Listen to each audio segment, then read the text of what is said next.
Oi, pessoal! O assunto do nosso vídeo desta semana é fundamentação teórica, que desempenha um papel essencial em diversos tipos de trabalhos acadêmicos, projeto de pesquisa ou TCCs, como um artigo científico, monografia, dissertação e tese.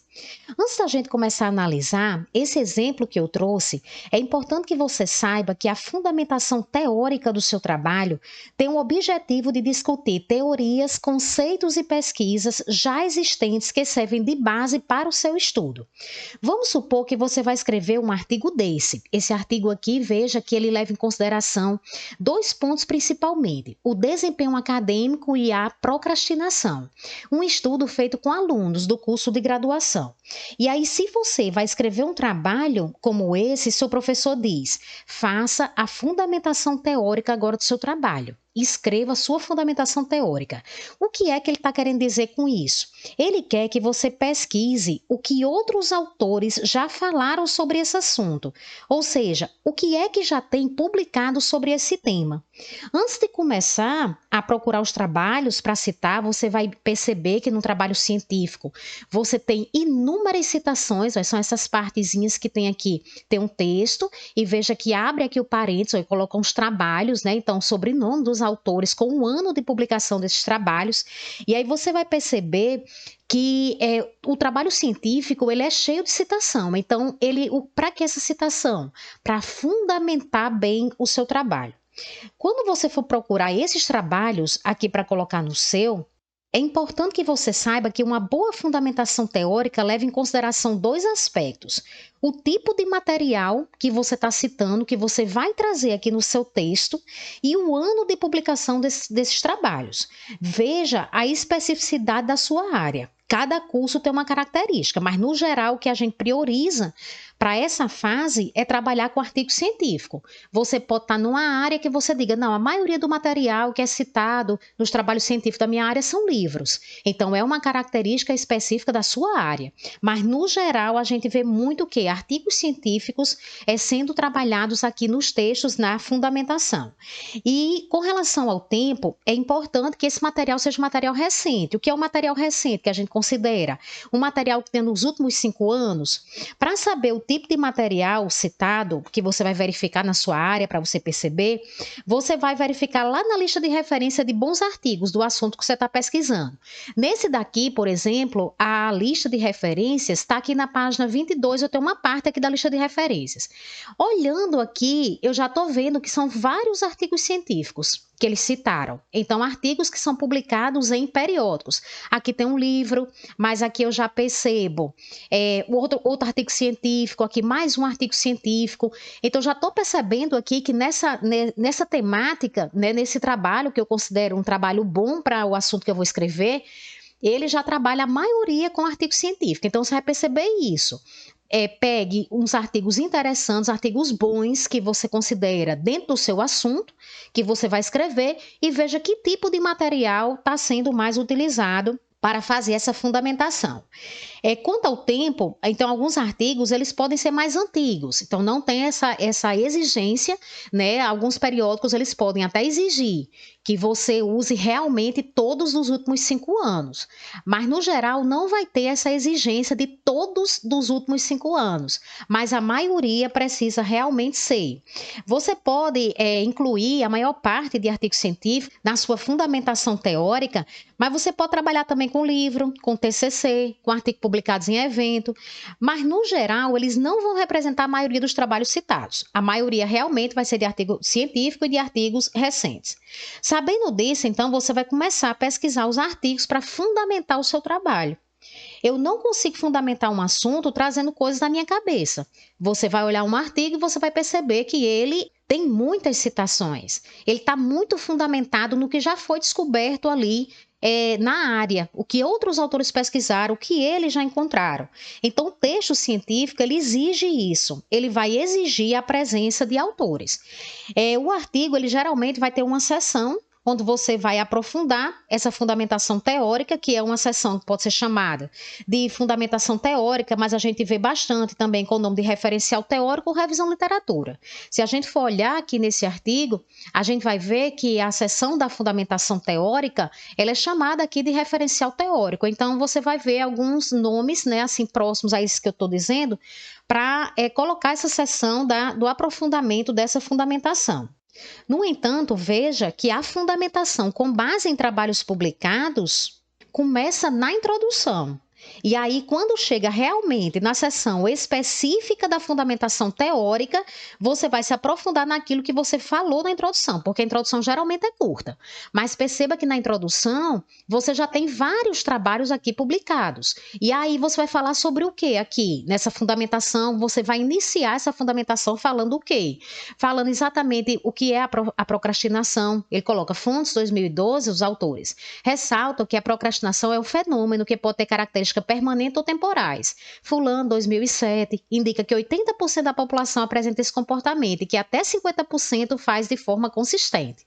O estudo realizado na América Latina por fulano de tal identificou que aproximadamente 61% das pessoas já procrastinaram alguma vez na vida. Ou seja, eu vou trazendo esses trabalhos para ir o quê? Para ir justificando aqui na introdução, justificando a importância desse assunto. Essa aqui vai ser a base, mais ou menos, da introdução. Então, você vai justificar a importância daquele assunto até você chegar no objetivo do que realmente você quer com essa pesquisa e a relevância dessa pesquisa para a área. Quando você termina a introdução, você vai entrar então no aprofundamento dessa parte teórica que você começou a trazer na introdução. E aí é o que a gente chama de realmente acontecer aqui o aprofundamento da fundamentação teórica. No geral, a gente divide essa seção aqui em tópicos, vejam que os autores dividiram. 2.1, breve contextualização acerca da procrastinação. Eles vão colocar aqui o 2.2, procrastinação no cenário acadêmico. E aí, mais na frente, eles vão falar do desempenho acadêmico. Os tópicos da sua fundamentação teórica têm que ter tudo a ver com o objetivo do seu trabalho. Né? Então, você não tem como fundamentar teoricamente um trabalho sem você estar olhando para o objetivo dele. Quando a gente olha aqui o objetivo do trabalho, a gente vê que qual é o que é que eles queriam realmente com essa pesquisa?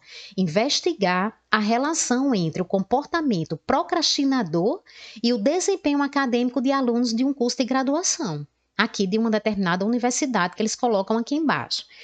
Quando você for procurar material para escrever a fundamentação, você vai ter que ficar focado aqui no objetivo do seu trabalho. Por quê? Porque senão você vai fazer uma busca muito dispersa. E aí esse objetivo aqui é o que vai direcionar você para que você não fique perdido sem saber o que procurar. Quem vai te dar a direção da pesquisa, dos artigos do assunto que você vai ter que pesquisar para escrever a sua fundamentação, é realmente aqui o objetivo, que é o que você quer com o trabalho. Analisando aqui o objetivo, você vai ver que a gente vai precisar falar sobre o quê? Num trabalho, num assunto desse. A gente vai ter que falar sobre procrastinação, porque está aqui, olha, busca-se investigar a relação entre o comportamento procrastinador. Então, eu tenho que falar procrastinação e eu tenho que falar também de desempenho acadêmico. Né? Por quê? Porque o trabalho, ele é a relação entre o comportamento procrastinador e o desempenho acadêmico de alunos. Então, olhando aqui, eu já sei o que é que eu preciso falar na minha fundamentação teórica. Quando você define o que é que você precisa falar nessa fundamentação teórica, você pode ter uma dúvida. Ah, pronto, eu sei que primeiro eu vou fazer uma breve contextualização acerca da procrastinação. Depois, eu penso em falar alguma coisa sobre a procrastinação no cenário acadêmico, porque é exatamente isso que você está querendo abordar no seu trabalho. Depois, você vai falar sobre o desempenho acadêmico um pouco mais na frente. Mas aí você pode ter uma dúvida, como é que eu vou escrever esse texto? Eu abri aqui os tópicos, mas como é que eu vou desenvolver isso daqui? Vejam bem, pessoal, não existe, para você escrever aqui uma fundamentação teórica, não vai existir uma estrutura rígida para você escrever aqui dentro, né? O que é importante você saber. Você não pode ir colando uma citação abaixo da outra. Veja que eles colocam aqui, eles vão iniciar aqui com esse trabalho de 2013, depois eles vão trazer um trabalho aqui de 2003, 2004, aqui na frente eles já trazem um trabalho de 2007, dois trabalhos, né, de 2007. Você não tem como fazer uma colagem de uma citação abaixo da outra. O que você tem que imaginar aqui é que você vai contar uma história sobre esse tema. Qual é o primeiro ponto? O primeiro ponto é uma breve contextualização acerca da procrastinação. Você vai contar uma história para o leitor do seu trabalho sobre isso aqui, sobre uma contextualização geral sobre o que é a procrastinação. Conta essa história de acordo com os artigos que você leu, porque você já foi selecionando uns artigos, já foi separando, e aí você vai contar essa história com base no que você leu. Quando você começar a ler os artigos, você já vai se identificando, pode ir grifando lá. Essa parte aqui desse artigo fica bom para colocar no 2.1. Essa outra parte do artigo que eu estou selecionando já é uma parte que fica melhor para colocar aqui, procrastinação do cenário acadêmico. Você vai lendo os artigos e você já vai separando qual é o ponto que você acha que ele vai ser inserido. Isso vai ajudar muito você a escrever essa parte aqui da sua fundamentação teórica. Para iniciar a escrita realmente do ponto, como é que você pode começar? Você pode iniciar trazendo uma questão conceitual sobre aquele tópico. Você vai escrever aqui uma breve contextualização acerca da procrastinação. Então, primeiro você tem que me explicar o que é procrastinação, porque eu posso não saber. Eu sou leitora do seu trabalho e eu posso não saber quais são os conceitos que a literatura traz sobre procrastinação. E aí você pode iniciar. De modo geral, a procrastinação pode ser entendida como o adiamento voluntário de uma atividade pretendida, necessária ou com importância pessoal, apesar de o sujeito esperar consequências negativas que superariam as positivas desse adiamento. Isso aqui já foi retirado aqui de um trabalho. Os autores leram esse trabalho aqui e escreveram com as palavras dele o que eles entenderam. A procrastinação é compreendida como um comportamento dinâmico e que se altera ao longo da vida, dependendo da interação entre o indivíduo, a tarefa e o contexto vivido.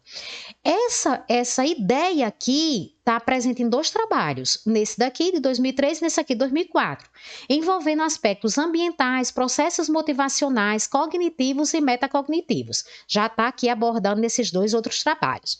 Você pode começar, então, cada tópico que você for fazer, você pode iniciar com essa questão conceitual. Traga essa parte conceitual e pode escrever sobre alguns aspectos que você considera importante falar sobre aquele tema. Então, aqui eles começaram a falar sobre a questão da procrastinação, e aí eles colocam, olha aqui embaixo, a procrastinação tem sido considerada uma falha nos processos de autorregulação do comportamento. Aí trouxe esse trabalho aqui de 2016. A autorregulação, por sua vez, é o processo consciente e voluntário por meio do qual vai explicar. Porque aqui ele citou a autorregulação, mas a pessoa pode ter dúvida, o que será que é essa autorregulação? E aí você já vai e traz o conceito aqui. Então você vai trazendo aspectos que você considera importante o leitor conhecer, esses aspectos iniciais, essas abordagens mais gerais sobre o assunto, né? Alguma classificação, se na sua área tiver alguma parte de classificação, você pode trazer aspectos que você considera importante. Quando você terminar de fazer essa parte conceitual mais geral, você pode procurar artigos de revisão bibliográfica para poder trazer aqui na sequência do seu texto. O que é um artigo de revisão bibliográfica? É um artigo onde ele vai fazer um mapeamento da literatura. Então, isso é muito importante para você. Uma pessoa vai pesquisar sobre isso, por exemplo, abrindo aqui o Google Acadêmico, eu coloquei procrastinação acadêmica, usei aqui um operador booleano, revisão de literatura. Eu estou atrás aqui de trabalhos que fizeram revisão de literatura sobre procrastinação acadêmica. E veja que ele vai citar aqui vários trabalhos. Procrastinação acadêmica em estudantes universitários, uma revisão sistemática da literatura. Então, esse trabalho aqui, esse artigo, com certeza me interessa. Porque ele tem tudo a ver, inclusive, com estudantes universitários, que é um estudo que, por exemplo, eu posso estar pensando em fazer. Esse trabalho, então, me interessa bastante. E aí, foi que esses autores aqui fizeram, né? Eu estou vendo aqui Pereira, Ramos, foi que eles fizeram. Eles pesquisaram vários artigos sobre procrastinação acadêmica em estudantes universitários e trouxeram, né, fizeram um mapeamento do que esses artigos encontraram. Quando você pega os artigos de revisão de literatura, isso vai lhe ajudar muito, porque no lugar de você ler, por exemplo, 10 trabalhos, aqueles 10 trabalhos estão citados aqui dentro. E aí ele já traz os principais resultados desse trabalho. A revisão de literatura, um trabalho de revisão de literatura, vai dar para você o que é que está sendo publicado ali nos últimos tempos. Então, esses estudos de revisão de literatura, eles são bem importantes para vocês citando aqui, também na sua fundamentação teórica. Traga o que esses estudos fulano de tal, fazendo um trabalho, uma pesquisa de revisão de literatura sobre esse ponto, encontrou que a maioria dos artigos tratam disso, disso e daquilo, e aí você já vai escrevendo esse texto aqui. Eu vou deixar sobre essa pesquisa aqui que eu fiz, né, utilizando o operador booleano, eu vou deixar no link da descrição deste vídeo sobre como pesquisar artigos no Google Acadêmico, no Cielo e no Periódicos CAPES. Vocês vão encontrar bons artigos que vai ajudar bastante a você escrever sua fundamentação teórica. Vou deixar na descrição. Você, então, vai selecionar os artigos, você pesquisou, você vai selecionar os artigos que você vai achar interessante e aí você vai incluindo esses artigos aqui na sua fundamentação teórica. Quando você terminar de citar alguns estudos de revisão de literatura, você vem agora, que é importante você trazer artigos empíricos sobre o assunto. E aí, o que é um artigo empírico? Um artigo empírico é aquele onde um autor que fez o trabalho, ele vai utilizar métodos e técnicas de coleta de dados, como, por exemplo, um experimento, uma pesquisa de campo, uma entrevista, observação, levantamento estatístico, entre outros, para poder obter as informações. Então, é diferente da revisão de literatura. Revisão de literatura, o pessoal vai pegar os trabalhos e vai escrever sobre resultados de trabalhos já publicados. O artigo empírico não. O artigo empírico, os autores, eles foram lá e coletaram dados com pessoas, dados com documentos, e aí trazem esses resultados para o trabalho deles. Se você for olhar, por exemplo, esse artigo aqui, que está citado, você vai perceber que esse artigo aqui, esses autores, né, eles fizeram uma coleta de dados com homens e mulheres dos Estados Unidos, Reino Unido e Austrália. E aí obtiveram esse resultado, dizendo aqui que a procrastinação ela afeta aproximadamente 20 a 25% da população adulta em vários países. Então, é importante você trazer esses trabalhos empíricos também no seu tópico para a sua fundamentação teórica. E aí ele coloca, procrastinadores crônicos, em comparação com os não procrastinadores, gastam menos tempo de preparação em tarefas, com probabilidade de sucesso e mais tempo em projetos que provavelmente falharão. E ele traz outro estudo aqui. Então, traga esse resultado desses estudos, né? Aqui os autores colocam uma grande variedade de estudos vincula a procrastinação com fatores comportamentais pessoais, como falta de motivação, deficiência na autorregulação, locus de controle externo, perfeccionismo, desorganização e gerenciamento de tempo deficiente. E aí eles trazem esses estudos aqui. Então é super importante, pessoal, que você traga artigos empíricos aqui também para a sua fundamentação. Se você encontrar, ao longo das suas leituras, autores que discordam sobre um determinado ponto, autores que concordam sobre determinado ponto, você pode sim incluir aqui na sua fundamentação teórica. Quando você entrar no segundo ponto, então vamos supor que você terminou aqui o primeiro ponto. Quando você terminar no segundo ponto, vai começar aqui, procrastinação no cenário acadêmico. Você vai seguir a mesma lógica para escrever sua fundamentação. Mesma lógica de desenvolvimento que você seguiu no primeiro. E explique, traga essa parte conceitual, explique o que você considera de aspectos importantes, dê uma olhadinha nos artigos de revisão bibliográfica, o que é que eles encontraram já sobre procrastinação no cenário acadêmico e depois traga as pesquisas empíricas que foram feitas aqui com esse ponto e o que elas encontraram. Não esqueça que é por meio dessa fundamentação teórica que você vai mostrar o estado atual do conhecimento sobre o assunto para os seus leitores, ou seja, mostrar à pessoa que está lendo o seu trabalho o que as pesquisas apontam sobre o tema. É isso que é a fundamentação teórica, é o objetivo dela, né? A gente precisa ler o seu trabalho e precisa saber como é que está esse campo hoje. né. Então por isso que você está trazendo vários trabalhos aqui para poder me explicar o que é como as pesquisas estão atualmente com relação o que essas pesquisas têm encontrado com relação a esse assunto. Não se preocupe que ninguém precisa apresentar tudo, até porque a quantidade de material publicada é gigante, né, enorme. Mostre, vá selecionando o que você considera essencial para trazer o seu texto. Eu vou deixar agora na tela final outro vídeo que eu já gravei mostrando também exemplos dessa sessão de revisão de literatura, caso vocês queiram se aprofundar e ver também outros exemplos. Um grande abraço, pessoal, e até terça-feira.